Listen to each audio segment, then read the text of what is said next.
El Señor esté con ustedes. y con tu espíritu. Proclamación de la buena nueva de nuestro Señor Jesucristo según San Lucas. Gloria a ti, Señor.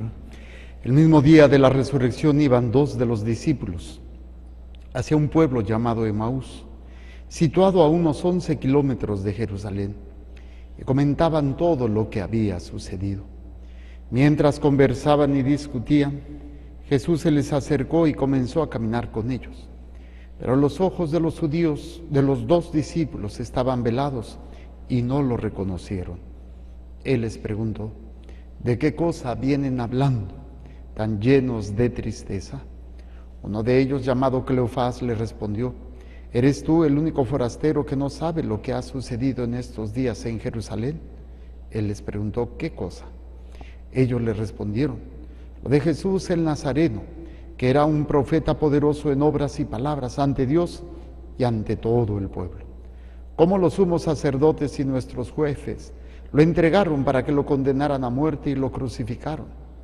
Nosotros esperábamos que Él sería el libertador de Israel y sin embargo, han pasado ya 3 días desde que estas cosas sucedieron. Es cierto que algunas mujeres de nuestro grupo nos han desconcertado, pues fueron de madrugada al sepulcro. No encontraron el cuerpo y llegaron contando que se les había aparecido unos ángeles, que les dijeron que estaba vivo. Algunos de nuestros compañeros fueron al sepulcro y hallaron todo como habían dicho las mujeres, pero a él no lo vieron. Entonces Jesús les dijo: qué insensatos son ustedes y qué duros de corazón para creer todo lo anunciado por los profetas. ¿Acaso no era necesario que el Mesías padeciera todo esto y así entrara en su gloria? Y comenzando por Moisés y siguiendo con todos los profetas, les explicó todos los pasajes de la Escritura que se referían a él. Ya cerca del pueblo a donde se dirigían, él hizo como que iba más lejos, pero ellos le insistieron diciendo: quédate con nosotros porque ya es tarde y pronto va a oscurecer. Y entró para quedarse con ellos. Cuando estaban a la mesa, tomó un pan, pronunció la bendición, lo partió y se los dio. Entonces se les abrieron los ojos y lo reconocieron, pero él se les desapareció. Y ellos se decían el uno al otro: con razón nuestro corazón ardía mientras nos hablaba por el camino y nos explicaba las Escrituras. Se levantaron inmediatamente y regresaron a Jerusalén, donde encontraron reunidos a los 11 con sus compañeros, los cuales les dijeron: de veras ha resucitado el Señor y se le ha aparecido a Simón. Entonces ellos contaron lo que les había pasado en el camino y cómo lo habían reconocido al partir el pan. Palabra del Señor. Gloria a ti, Señor Jesús. Por la lectura del Santo Evangelio, sean perdonados nuestros pecados. Amén. A ver, sentados.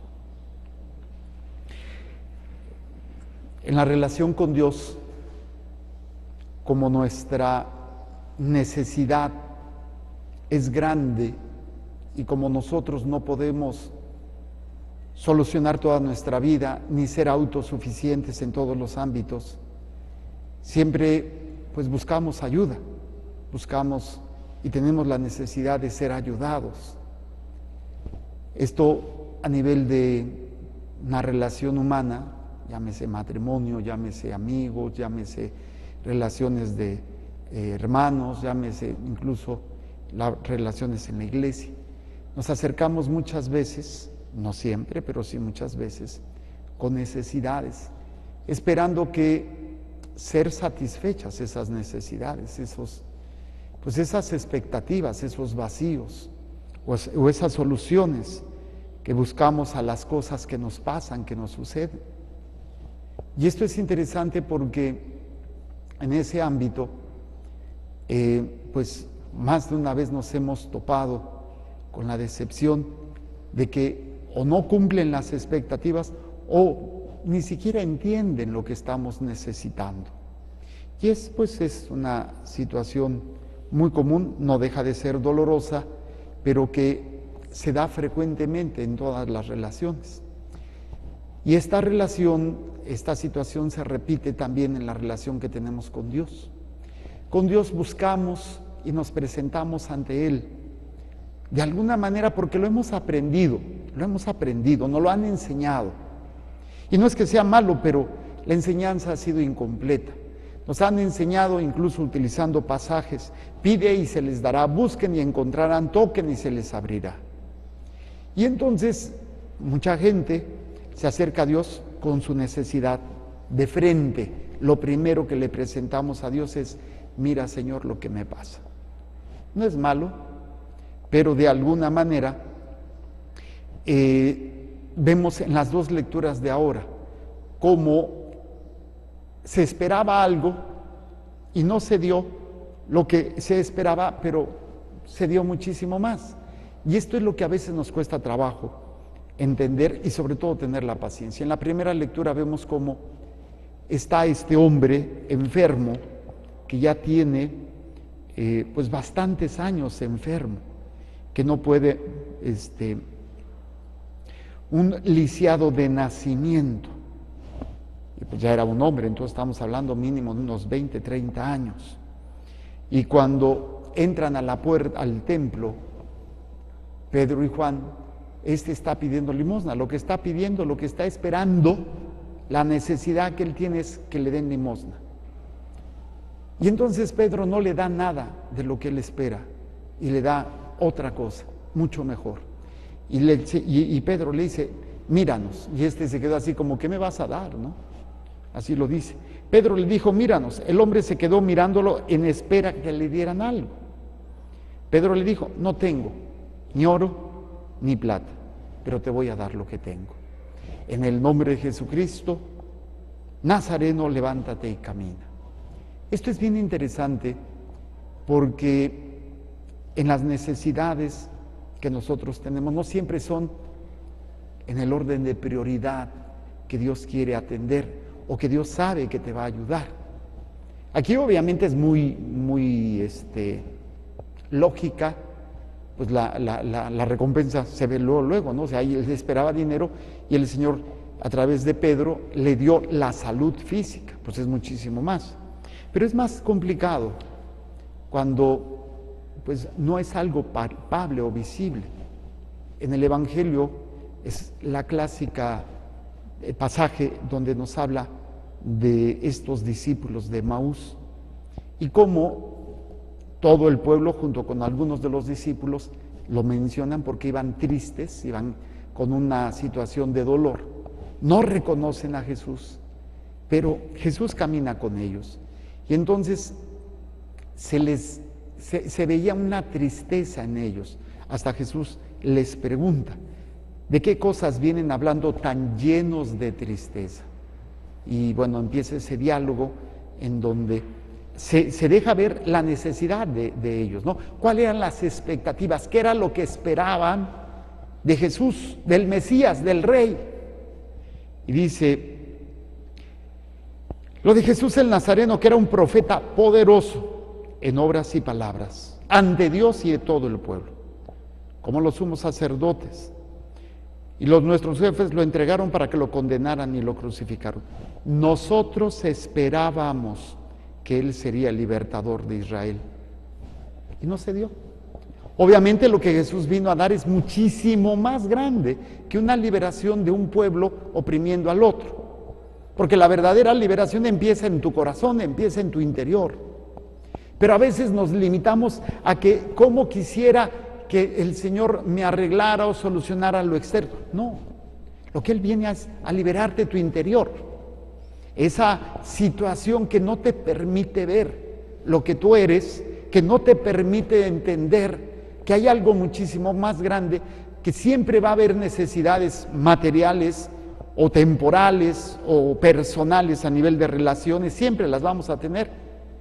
Pero lo que el Señor viene a ofrecernos no es la solución a un problema, es la solución a tu interior, donde tú vas a ser liberado y entonces las mismas realidades que tú enfrentas van a ser diferentes. Estos discípulos se quedan en un lugar porque ya está oscureciendo e invitan a Jesús. Dice: no te vayas, quédate con nosotros, mira que ya es tarde, es peligroso, ya es noche. Jesús se queda. Entonces, estos hombres llenos de tristeza empiezan a oír la narración, empiezan a oír la explicación de la palabra. Y cuando Jesús parte el pan, que es el gesto de la Eucaristía, ellos lo reconocen. Y lo que ellos esperaban, así con esa tristeza, que no se les viene otra experiencia, a tal grado que la tristeza que tenían y el miedo que tenían a caminar de noche se les olvidó. Se regresaron por ese mismo camino, ya era noche, se regresaron por ese camino a compartir esa buena nueva. Muchas veces el Señor sale a nuestro encuentro, pero no lo vemos, no lo alcanzamos a visualizar, porque estamos ensimismados en cómo sufro, en cómo me lastiman, o en lo mal que estoy, o en la enfermedad que tengo. El caso es que no somos capaces, porque hemos permitido que la tristeza, el dolor, el odio, el miedo y tantos sentimientos nos hagan incapaces de reconocer a Jesús y nos haga incapaces a veces de entender que lo que viene a hacer Jesús es algo muchísimo más grande, muchísimo más grande. Pero mientras nosotros sigamos teniendo esa visión corta a lo temporal, a lo momentáneo, al este momento necesito que se me arregle esta situación, pues obviamente no es que sea malo, son tus necesidades, son naturales, son parte de nuestra vida. Pero el Señor quiere darte algo más. Y viene esa explicación de Jesús, de cómo Él tenía que padecer todo lo que tenía que vivir para que se cumpliesen las Escrituras. En este ámbito, el Señor hoy, en su palabra, nos invita, sí, que presentemos las necesidades humanas, todo lo que tenemos, todo lo que quisiéramos cambiar, todo lo que queremos que el Señor nos responda, pero dejárselas ahí y esperar que esa experiencia de Jesús resucitado sea el centro de nuestras vidas. No es ni debe de ser la solución a los problemas, sino la experiencia de la resurrección, la que va a permitir que esos mismos problemas se vean. Algunas veces se van a solucionar, sí, se solucionan. Y tú estabas pidiendo algo más pequeño y te van a dar algo más grande. Pero lo que va a marcar eso va a ser esa experiencia de que Cristo ha resucitado. Entonces, meditar y hacer nuestra esta experiencia, ya lo hemos venido hablando desde el domingo, ¿no? Hacer nuestra la experiencia de la resurrección. Es algo que nosotros tenemos que hacer. Y entonces, no voy a recibir, tal vez, no digo que no, ya ven lo que le pasó a este enfermo desde nacimiento, y él esperaba dinero y se le dio la sanación. A lo mejor no se nos da, a lo mejor sí, pero no va a ser tal vez en la medida de tus pensamientos, en la medida de tus caminos, de tu manera de ver las cosas. Recordemos ese pasaje de Isaías 55:8. Mis pensamientos no son tus pensamientos, ni mis caminos son tus caminos. Entonces las expectativas que tenemos, no te sientas mal si no se cumplen como tú quieres. Deja que la resurrección primero te afecte a ti. Deja que esa experiencia de Cristo que ha vencido, porque lo dicen los discípulos, es que nosotros esperábamos que Él sería el libertador de Israel. ¿Qué es lo que esperas que Dios haga por ti? Podríamos hacer una lista, ¿no? Una lista a nivel personal. ¿Qué esperamos que el Señor cambie de nosotros? ¿Qué esperamos que el Señor arregle en nuestro cuerpo o en nuestros sentimientos, en nuestro corazón? ¿Qué esperamos que el Señor arregle en mis relaciones? ¿Qué esperamos que el Señor arregle de mi situación económica o de mi situación laboral? ¿Qué esperamos que el Señor arregle? De ahí cada uno puede tener tantas expectativas, tantos aspectos, como complicado pueda ser la vida de cada quien, o de amplio que pueda ser la vida de cada quien. Y viene esa tristeza cuando te das cuenta que Dios no está respondiendo a lo que tú quieres. Dice, nosotros esperamos, sin embargo, han pasado ya 3 días desde que estas cosas sucedieron. Incluso, a pesar de ver que hay testimonios de otras personas que han tenido esa experiencia con el resucitado, ellos no lo creen o no les ha afectado lo suficiente. Y aunque refieren precisamente, dice, pues sí, unas mujeres fueron al sepulcro y no lo encontraron, y otras que quién sabe qué, pero nada. O sea, no hay esa expectativa. Solamente abrir tu corazón a la experiencia de Cristo resucitado, a la experiencia de que aceptar que las necesidades a veces no van a ser atendidas, porque tú crees que esto es lo que te va a dar la paz, o que esto te va a dar que cambien las cosas. No, es que dejes que Cristo sea tu Salvador, sea el que resucite en tu corazón, en tu mente, en tu alma, que con la palabra de Dios te alimente, te fortalezca y vaya sanando tu corazón, para que después, precisamente, puedas incluso ese mismo camino que tú venías recorriendo triste, cabizbajo, como venían los discípulos de Emaús, con una tristeza y un dolor, regresan ese camino, pero ya con una alegría, con un gozo. Ya cambió completamente. No fueron liberados como ellos pensaban. Se les dio algo muchísimo más grande. El problema que a todos se nos ha dado esto. A todos se nos ha manifestado algo muchísimo más grande, pero no lo vemos. ¿Por qué? Porque estamos tan centrados todavía en nuestro dolor, en nuestra tristeza, en nuestros problemas, que no escuchamos la palabra de Dios y no descubrimos a Jesús en la Eucaristía para que nuestro corazón arda. Y no me refiero a un sentimiento. Y lo dice el Señor, ¿no? Cuando dice, qué duros son, qué insensatos son ustedes, qué duros de corazón. El corazón, en la cultura hebrea, en la cultura oriental, se refiere al lugar de la voluntad. Qué duros son de voluntad para creer todo lo anunciado por los profetas. El corazón se hace duro cuando estamos acostumbrados a hacer la voluntad de cada uno, o sea, mi propia voluntad, de acuerdo a lo que siento, de acuerdo a lo que veo. El ir venciéndose a sí mismo, y miren que cuesta mucho trabajo, aunque a veces se dan malos entendidos. Hoy precisamente se dio algo así. Yo me refería a una cosa, se tomó como que no quería, y bueno, no fue mi intención. Pero no está de más esa situación humana de conflicto. No quiero, no me gusta, ¿por qué? Y es algo que hoy por hoy todavía a mí me cuesta mucho trabajo, pero es un proceso para que el Señor verdaderamente actúe en nosotros y sea quien transforme pues este corazón. Y seamos como esos discípulos de Emaús. No se nos dio lo que esperábamos, pero se nos dio lo mejor, la resurrección. Presentemos el pan y el vino y junto con ello las intenciones y necesidades de cada uno de ustedes.